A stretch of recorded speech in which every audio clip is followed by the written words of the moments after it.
Hey, Sarah, where are the chips? Honey, I'll be with you I'll be with you in just a minute. Let me just finish this call. Gunner, 1 second. I'd love to volunteer. You know, I'm on so many boards as it is. And you know what? I don't really have a lot of time, to volunteer, but of course I'll do it. I'll get the chips for you. Setting boundaries involves how you allow others to treat you, to have an impact on you, and to control you. Most people have trouble having boundaries, really have a good intent. They don't want to make waves or make people angry or disappoint others.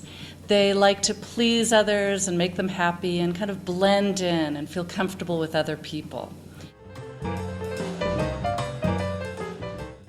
The problem for people who lack boundaries is that they become exhausted and taken advantage of.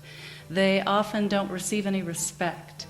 And when they repress their own desires and opinions too much, they can become resentful and explode in anger. What? Mom! What is it, honey? I'll be right there. The chips are in the pantry. Get them yourself. Gosh. Oh, I hung up. I hung up on you. Oh, God. See what you made me do? Gunner, I'll play fetch with you in 10 minutes.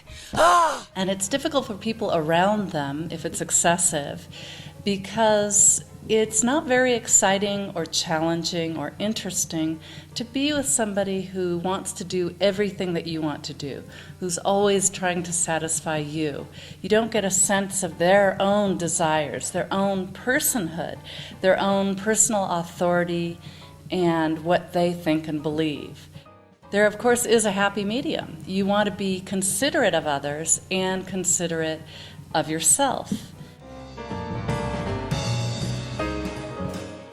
Number one, don't give total access to yourself when you first meet somebody. You can be polite and friendly without being completely open.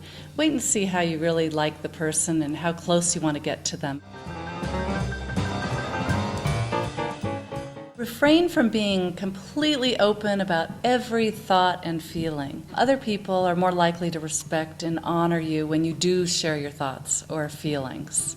There's a happy medium. Some people are like tombs, and it's nice for them to open up a little bit more.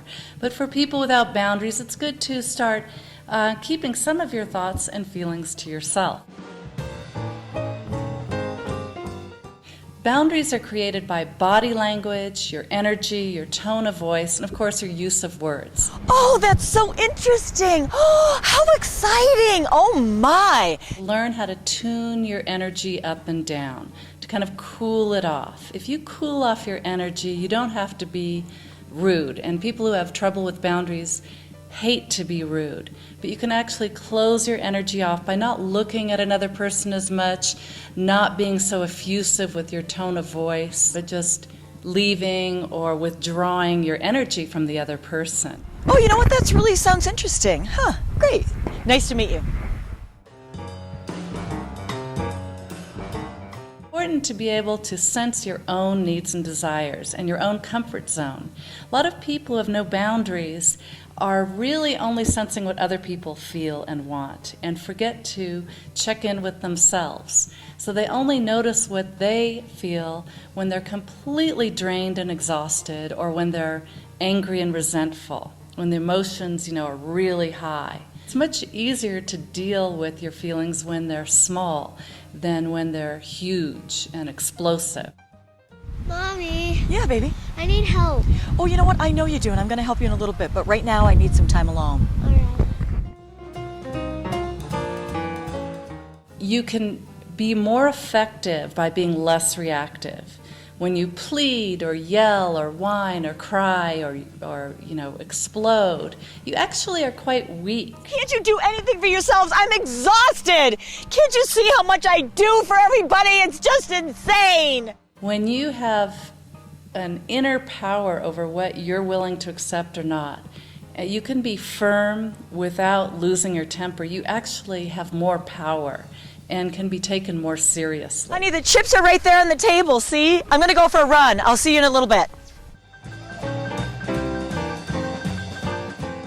Always look for respect and give respect to others in public and in private. I'd be glad to do that for you, but can you ask in a more positive way? Yeah. Okay.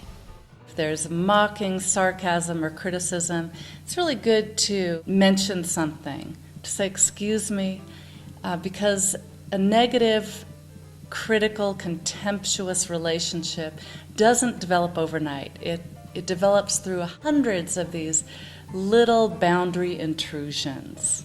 So it's good to stop them, not with anger. You know Mom! what? You know what? That tone of voice isn't working for me. Sorry. Express what you want in a positive way. You know, people who don't create boundaries very well are very afraid of offending other people, being rude and hurting other people's feelings. So if you learn how to say something in a positive way, it's less likely to hurt somebody's feelings. You could say, I'd really love to help out at this event, but I don't have the time. Baby? I need help with my homework. Oh, you know what? I want to help you with your homework, but why don't you do your reading first for 20 minutes, and then we'll get back together for your homework after. Okay. 8, and this is so important, limit intrusive visits or phone calls. So really limit anything in your life that is draining, just sucking energy out of you. Keep yourself engaged in activities that give you energy, that make you feel vital and good about yourself. Oh, you know what? I really have to go. I'll call you back later. Thanks. Number 9, don't take without asking, and don't let other people take without asking. I really think that in an intimate relationship or between children and parents, for instance, you shouldn't take food off each other's plate without asking. Some people think it's really romantic, but it develops a kind of fusion, sort of a lack of respect for one another. What's yours is mine, what's mine is yours. It feels wonderful when you're first in love, but later it's really just a lack of respect.